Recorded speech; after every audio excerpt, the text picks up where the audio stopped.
What's up, everybody? We are back. John Delarose here, the leading Hispanic voice in science fiction, coming at you with another review.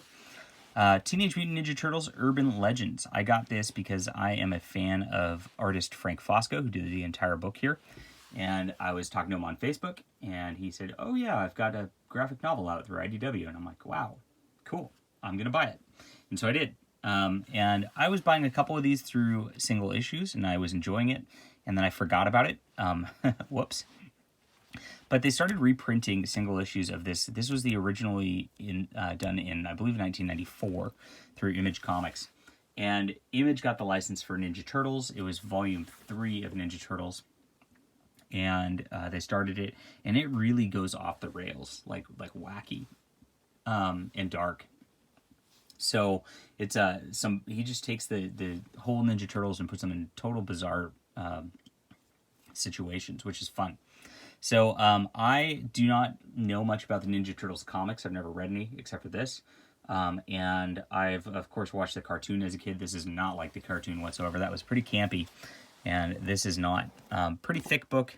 You got 13 issues of this 26-issue series. So I believe there will be a book 2 coming out that will complete it.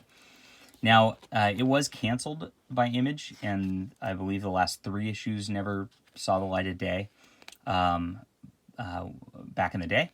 And so they just finished those up recently, and that's going to comprise volume 2, which is pretty cool.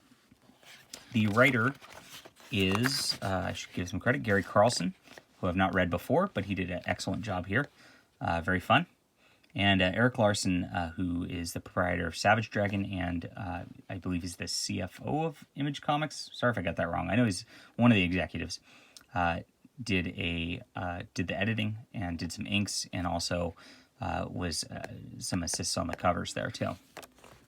And as you can see, Frank Fosco's art looks a lot like Eric Larson's, and that's a joy for me because I love Eric Larson's art. I think he's very expressive, dynamic, very different. I love the way the turtles look in here. They start getting attacked by some ninjas, and I actually like all the coloring. I actually, I love their weird faces. This is a very, very cool take on the way they look, and Frank Fosco really just does an excellent job all the way around. It's so consistent. I don't know how I'm going to talk about the art all the way through this.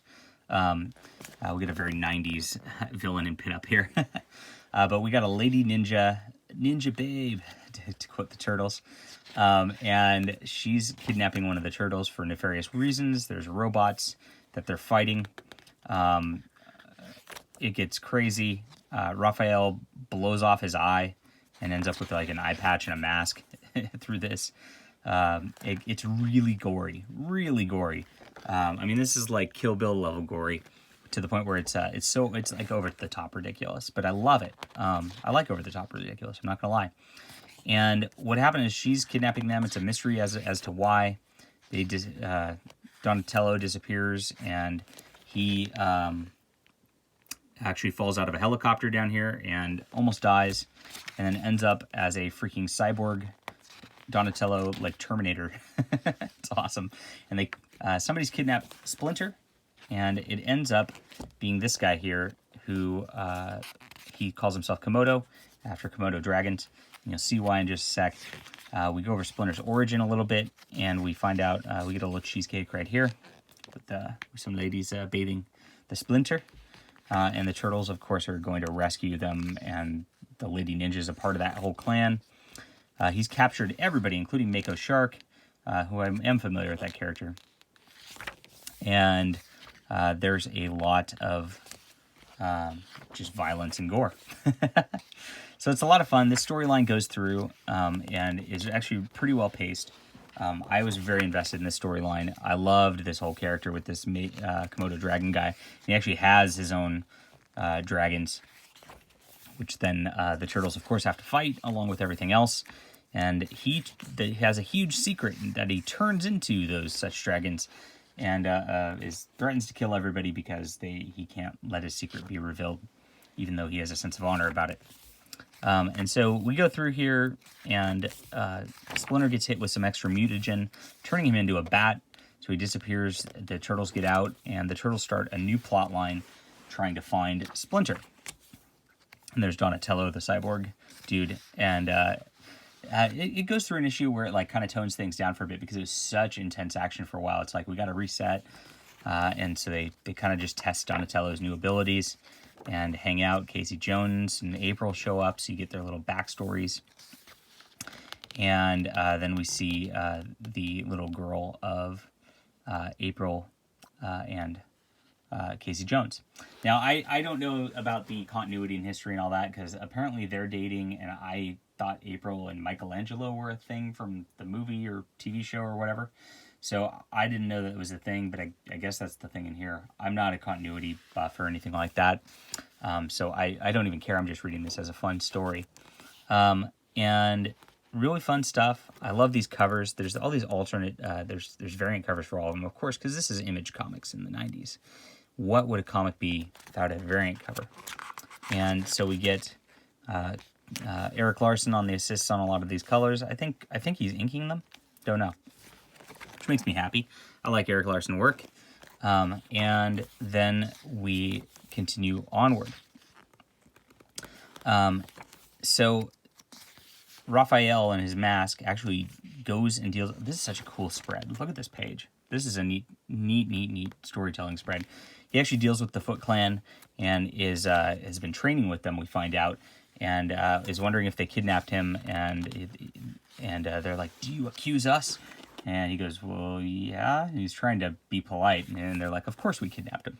So they kidnap the girl, and it turns out the girl is a granddaughter of some mobster, because Casey Jones had her in a prior marriage or whatever, and the wife died. Again, I don't know the continuity, so sounds good by me. And Raphael then goes to save her from the mobsters. Excellent storyline again. I really had fun with this once more. And of course, I care about the children. Think of the children. So Raphael gets her back, and then it kind of gets kind of weird from here, from this point forward. And they go back on the search for Splinter, and they cross over with a bunch of random different characters. This one's called, I don't even remember what this is called, Home of Galahad the White Knight, who is the Night Watchman. So he's basically a Batman parody, and this is basically a Gotham parody, and the Turtles interact with him, and there's these vampire bats, and they kind of take him down. So I learned a little bit about that character. He's pretty interesting. I haven't read any of his stuff, but wouldn't be averse to it. And the crossover does its thing. And then they start crossing over with Savage Dragon, who is Eric Larson's character. And that made me kind of happy again, too. I'm like, oh, Eric Larson art. And then I'm like, oh, Savage Dragon. And I actually reread the original miniseries of Savage Dragon recently, so that the writers did a good job with just getting Dragon's tone right. Very similar and in keeping with that series there. And actually just the way that Fosco draws is very similar to that. So you actually get a lot of that Eric Larson vibe from this also. Very cool. And so they don't just cross over with Dragon for one issue. He actually goes into 2 issues with the Dragon. And pretty cool stuff. You get a lot of the Dragon's background characters who I'm vaguely familiar with some of these. And you kind of get into his universe a little bit, and the Turtles are just like incorporated into that universe. And then you get a character called Vanguard, who I know is another Image character. I think it's Larson's also. And he starts to cross over with the Turtles here. So you get a very different vibe from the first. You get this like really dark, singular continuous series right here.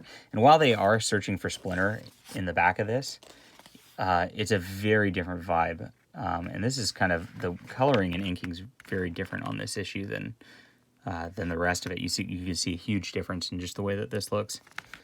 But yeah, I don't know. I think I enjoyed seeing Savage Dragon just because I like Savage Dragon. The others, I was like, I don't know these characters. I guess in the 90s it might have been a little different. But because of that, it kind of dragged a little bit for me in the crossovers here. Just felt like they were trying to force these crossovers every couple issues in order to just like get the Image universe combined with the Teenage Mutant Ninja Turtles, which is fine.